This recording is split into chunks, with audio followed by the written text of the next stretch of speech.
യുദ്ധത്തിൽ ഒരു സമാധാന നിലപാട് സ്വീകരിക്കുക എന്നതൊക്കെ മനുഷ്യത്വരഹിതമായി പ്രവർത്തിക്കുന്ന നെതന്യാഹുവിനെ സംബന്ധിച്ചിടത്തോളം അത്ര ദഹിക്കാത്ത ഒരു ഏർപ്പാടാണ്. വെടിനിർത്തൽ കരാറ് വരെ കാര്യങ്ങൾ എത്തി നിൽക്കുമ്പോൾ ഹമാസിന്റെ വർദ്ധിച്ചു വരുന്ന ശേഷി തന്നെയാണ് പിന്മാറാനുള്ള തീരുമാനത്തിലേക്ക് നിലവിൽ ഇസ്രായേലിനെ പ്രേരിപ്പിച്ചതെന്ന് പറയേണ്ടി വരും.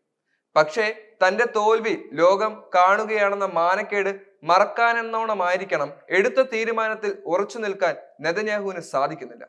അല്ലെങ്കിലും ലോക മനസാക്ഷിയെ ഞെട്ടിച്ച് മനുഷ്യത്വത്തെ മരവിപ്പിക്കുന്ന കൊല്ലാക്കൊലകൾ നടത്തിയ ഇസ്രായേൽ പറഞ്ഞ വാക്കിൽ നിലയുറപ്പിക്കണമെന്ന് ലോകം വിശ്വസിക്കുന്നുമില്ല.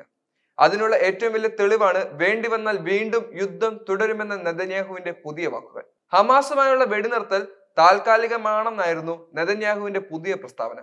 ലെബനനിലും സിറിയയിലും ഇസ്രായേലിനുണ്ടായ സൈനിക വിജയമാണ് ഹമാസിനെ വെടിനിർത്തലിന് പ്രേരിപ്പിച്ചതെന്നും ഇസ്രായേലിന് പോരാട്ടം തുടരാൻ അവകാശമുണ്ടെന്നും വെടിനിർത്തൽ കരാർ നടപ്പാക്കാൻ കഴിഞ്ഞിരുന്നുവെന്നുമാണ് നെതന്യാഹു പറയുന്നത്. യുദ്ധത്തിലെ അമേരിക്കയുടെ സാന്നിധ്യത്തെയും തുറന്നു കാണിക്കാൻ നെതന്യാഹു മറന്നില്ല. അമേരിക്കയുടെ മറവിൽ ഇസ്രായേൽ നടത്തിയ നരഹത്യകൾ തുടരാൻ ഇനിയും അമേരിക്കയെ കൂട്ടുപിടിക്കുമെന്നാണ് നെതന്യാഹു പറയുന്നത്. നേരത്തെ വിട്ടയക്കുന്ന ബന്ദികളുടെ പേരുകൾ ഹമാസ് പുറത്തുവിടാതെ വെടിനിർത്തലിന് ഇല്ല എന്നാണ് ഇസ്രായേൽ പ്രധാനമന്ത്രി അറിയിച്ചിരുന്നത്. സുരക്ഷാ ക്യാബിനറ്റ് വെടിനിർത്തലിന്റെ അന്തിമ തീരുമാനം സർക്കാരിന് വിട്ടിരുന്നു. ഭൂരിപക്ഷ പിന്തുണ ക്യാബിനറ്റിനും വെടിനിർത്തലിന് അനുകൂലമായിരുന്നു. മധ്യപൂർവ്വ ദേശത്തിന്റെ മുഖച്ഛായ ഇസ്രായേൽ മാറ്റി. ഗാസയിൽ തങ്ങളുടെ ലക്ഷ്യങ്ങൾ കൈവരിക്കുന്നതിൽ ഇസ്രായേൽ പരാജയപ്പെട്ടതിനാൽ ആക്രമണം പുനരാരംഭിക്കുമെന്നും നെതന്യാഹു വ്യക്തമാക്കി. കഴിഞ്ഞ ഒരു വർഷത്തിനുള്ളിൽ ഗാസയിൽ ഇസ്രായേൽ നടത്തിയ പോർവിളിയും പാലസ്തീനികളെ കൊന്നൊടുക്കും തോറും ഹമാസിന്റെ അടിസ്ഥാന സൗകര്യങ്ങൾ നശിപ്പിക്കുന്നതും ഓർക്കുക ലോകത്തിന് മുന്നിൽ തന്റെ പ്രതിച്ഛായ തകരുകയാണെന്ന ബോധ്യം നെതന്യാഹുവിന് ഉണ്ടായിരുന്നില്ല. താനൊരു യുദ്ധവീരനാണെന്ന ഭാവിയിൽ നടത്തിയ നീക്കങ്ങളെല്ലാം തന്റെ ജനപ്രീതി കുറച്ചുവെന്നും നിലവിൽ നെതന്യാഹുവിന് മനസ്സിലായിട്ടുണ്ട്.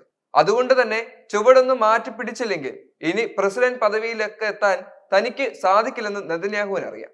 പക്ഷെ അമേരിക്കയുടെ പിൻബലം ഉണ്ടായിട്ടും യുദ്ധത്തിൽ തോറ്റു എന്ന് സമ്മതിക്കാനുള്ള മടിയാണ് നിലവിൽ വെടിനിർത്തൽ തീരുമാനങ്ങളെ പാടെ അവഹേളിച്ചുകൊണ്ടുള്ള ഇപ്പോഴത്തെ നെതന്യാഹുവിന്റെ തീരുമാനം. അതേസമയം വെടിനിർത്തലിനെതിരെ ഇസ്രായേലിൽ കനത്ത പ്രതിഷേധങ്ങളാണ് അരങ്ങേറുന്നത്. പ്രധാനമന്ത്രി ബെഞ്ചമിൻ നെതന്യാഹു രാജിവെക്കണമെന്നും യുദ്ധം തുടരണമെന്നും ആവശ്യപ്പെട്ട് ഇസ്രായേലികൾ ജെറുസലേമിൽ ഒത്തുകൂടുകയും ചെയ്തു. യുദ്ധത്തിൽ കൊല്ലപ്പെട്ട ഇസ്രായേൽ സൈനികരോടുള്ള വഞ്ചനയാണ് വെടിനിർത്തലെന്നും അമേരിക്കയുടെ സഹകരണത്തോടെ യുദ്ധം തുടരണമെന്നും ഇവരുടെ ആവശ്യമുണ്ട്. ബന്ദികളെ മോചിപ്പിക്കുകയാണ് കരാറിലെത്താനുള്ള നെതന്യാഹുവിന്റെ മറ്റൊരു പ്രധാന കാരണം. ഏകദേശം 100 ഇസ്രായേൽ ബന്ദികൾ ഹമാസിന്റെ കൈകളിലുണ്ട്.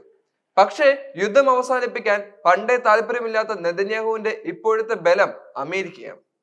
അമേരിക്കൻ തലവന്മാരായ ട്രംപും ബൈഡനും കരാറിന് ശേഷവും യുദ്ധത്തിലേക്ക് മടങ്ങാനുള്ള അവകാശം തങ്ങൾക്കുള്ളതായി പറഞ്ഞിട്ടുണ്ടെന്ന് നെതന്യാഹു വെളിപ്പെടുത്തുകയും ചെയ്തു. ഇതുവരെ കുറഞ്ഞത് 46,788 പാലസ്തീനികളുടെ കൂടുതലും സ്ത്രീകളും കുട്ടികളും ജീവൻ അപഹരിച്ച യുദ്ധത്തിന് അമേരിക്ക നിരന്തരമായ രാഷ്ട്രീയ സൈനിക രഹസ്യാന്വേഷണമായ പിന്തുണ നൽകുന്നുണ്ടെന്നാണ് പരസ്യമായ രഹസ്യം. യുദ്ധം ഇതുവരെ അവസാനിച്ചിട്ടില്ല. ഞങ്ങൾക്ക് ഇനിയും ഒരുപാട് ദൂരം പോകാനുണ്ടെന്ന് നെതന്യാഹു പറയുന്നു. ഞങ്ങളുടെ എല്ലാ യുദ്ധ ലക്ഷ്യങ്ങളും ഞങ്ങൾ കൈവരിക്കുമെന്ന് ഞാൻ വാഗ്ദാനം ചെയ്യുന്നു. ഹമാസ് ഉൾപ്പെടെയുള്ള പാലസ്തീൻ പ്രതിരോധ ഗ്രൂപ്പുകളെ ഉന്മൂലനം ചെയ്യുമെന്ന് ഇസ്രായേൽ ഭരണകൂടം ഉറപ്പിച്ചുകൊണ്ടിരിക്കുകയാണെന്നും അദ്ദേഹം കൂട്ടിച്ചേർത്തു. ഇതെല്ലാം വെടിനിർത്തൽ കരാറിനെ വീണ്ടും ഇസ്രായേൽ പ്രഹസനമാക്കുകയാണോ എന്ന ചോദ്യമാണ് ഉയർത്തിക്കൊണ്ടുവരുന്നത്. അങ്ങനെ കരാർ ലംഘനമായി ഇസ്രായേൽ വീണ്ടും എന്തെങ്കിലും ചെയ്താൽ അതിനുള്ള തിരിച്ചടി ഒരുപക്ഷെ ഇസ്രായേലിന് താങ്ങാനാവില്ല. അതിന് ഏത് അമേരിക്ക കൈത്താങ്ങുമായി വന്നിട്ട് കാര്യമില്ല. ഇറാൻ, യമൻ അടക്കമുള്ള കൂട്ടാളികൾ ഇസ്രായേലിനെതിരെ പാലസ്തീന് വേണ്ടി കളത്തിലിറങ്ങിയാൽ പിന്നെ ഇസ്രായേൽ നേരിടാൻ പോകുന്നത് പ്രതീക്ഷിച്ചതിലും അപ്പുറത്തുള്ള പ്രത്യാക്രമണങ്ങളായിരിക്കും എന്നതിൽ യാതൊരു സംശയവുമില്ല. അതിനിടയിൽ കഴിഞ്ഞ 15 മാസത്തോളമായി വംശഹത്യയിലൂടെ ക്രൂരമായ യുദ്ധം നടത്തിയിരുന്ന ഇസ്രായേൽ ഭരണകൂടത്തിന് മുമ്പിൽ സമാനതകളില്ലാത്ത വിജയം നേടിയ ഗാസ മുനമ്പിലെ പാലസ്തീനികളെ വിദേശകാര്യമന്ത്രി അബ്ബാസ് ആരഗ്ചി അഭിനന്ദിക്കുകയും ചെയ്തു. ഗാസയിലെ ഇസ്ലാമിക് ജിഹാദ് പ്രതിരോധ പ്രസ്ഥാനത്തിന്റെ സെക്രട്ടറി ജനറൽ സിയാദ് അൽ നഖാലുമായി ശനിയാഴ്ച നടത്തിയ ഫോൺ കോളിലാണ് അദ്ദേഹം ഹമാസിന്റെ നേട്ടത്തെക്കുറിച്ച് എടുത്തു പറയുന്നത്. ഗാസയിലെ പ്രതിരോധ ഗ്രൂപ്പുകളുമായുള്ള വെടിനിർത്തലിന് അടുത്തിടെ അംഗീകാരം ലഭിച്ചതിന് പിന്നിൽ പാലസ്തീനികളുടെ വിജയകരമായ ചെറുത്തുനിൽപ്പാണെന്ന് അദ്ദേഹം പറയുകയും ചെയ്തു. ഇസ്രായേൽ അധിനിവേശത്തിൽ നിന്നും ആക്രമണത്തിൽ നിന്നും ചെറുത്തു നിൽക്കാൻ പാലസ്തീൻകാർക്ക് പിന്തുണ നൽകുന്ന ഇസ്ലാമിക് റിപ്പബ്ലിക്കിന്റെ തത്വപരവും നേതൃത്വപരവുമായ നിലപാടിനെയും സയനിസ്റ്റ് അധിനിവേശനത്തിനെതിരെയുള്ള പാലസ്തീനികളുടെ പ്രത്യാക്രമണത്തെയും കുറിച്ച് ആരാഗ്ചി അടിവരയിട്ട് പറയുകയും ചെയ്തു. അതേസമയം യുദ്ധം തുടരാൻ സാധ്യതയുണ്ടെന്ന് ഇസ്രായേൽ പറഞ്ഞതിന് പിന്നാലെ ശത്രുവിന്റെ 2 തന്ത്രപ്രധാന സ്ഥലങ്ങൾ ലക്ഷ്യമിട്ട് യമൻ സായുധ സേന മിസൈൽ ആക്രമണം നടത്തിയിരിക്കുകയാണ്. ഇസ്രായേലിലെ സുപ്രധാന തുറമുഖമായ എയ്ലാറ്റിനും യമൻ തീരത്ത് വിന്യസിച്ചിരിക്കുന്ന അമേരിക്കൻ വിമാനവാഹിനികൾക്കും നേരെയാണ് ആക്രമണം നടത്തിയത്. ആദ്യ ഓപ്പറേഷൻ നടത്തിയത് തുൾഫിക്കർ തരത്തിലുള്ള ബാലിസ്റ്റിക് മിസൈൽ ഉപയോഗിച്ചും രണ്ടാമത്തെ ഓപ്പറേഷൻ ഒരു ക്രൂയിസ് മിസൈൽ ഉപയോഗിച്ചുമാണെന്ന് വക്താവ് ബ്രിഗേഡിയർ ജനറൽ യഹിയ സാരി അറിയിച്ചു. 2 ലക്ഷ്യങ്ങളും വിജയം കണ്ടെന്നും അദ്ദേഹം സൂചിപ്പിച്ചു.